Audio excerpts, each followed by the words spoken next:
आज हम question number 36 tackle करेंगे। ये सवाल 2003 में आया था, लेकिन पार्लियामेंट का चैप्टर पढ़ते वक्त ये कॉन्सेप्ट मोस्ट इम्पॉर्टेंट कैटेगरी में आता है। सवाल है बिल्स और मेजॉरिटी के बारे में। देखिए, पार्लियामेंट में अलग अलग तरह के बिल्स आते हैं और उन्हें पास करने का तरीका भी अलग होता है। कुछ बिल्स आसानी से पास हो जाते हैं और कुछ के लिए बहुत पापड़ बेलने पड़ते हैं। चलिए देखते हैं सवाल क्या पूछ रहा है।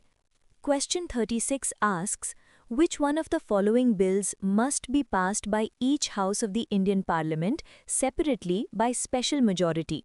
इनमें से कौन सा बिल है जो दोनों सदनों में अलग-अलग और विशेष बहुमत से पास होना जरूरी है?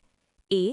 Ordinary bill, B. Money bill, C. Finance bill, D. Constitution amendment bill. इस क्वेश्चन में दो कीवर्ड्स हैं जो हमारा आंसर डिसाइड करेंगे, सेपरेटली यानी अलग-अलग और स्पेशल मेजॉरिटी। चलिए ऑप्शंस को स्कैन करते हैं।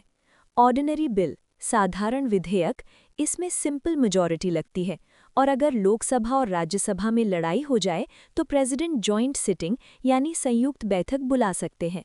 मतलब सेपरेटली पास होना जरूरी नहीं है, साथ बैठकर भी हो सकता है, तो ये ऑप्शन गया। मनी बिल, धन विधेयक, इसमें लोकसभा बॉस होती है, राज्यसभा के पास पावर ना के बराबर है, वहाँ पास हो ना हो 14 दिन में मान लिया जाता है, तो यहाँ भी दोनों हाउसेस का सेपरेटली पास करना जरूरी नहीं है। कॉन्स्टिट्यूशन अमेंडमेंट बिल, संविधान संशोधन विधेयक, ये है हमारा आंसर, आर्टिकल 368 के तहत।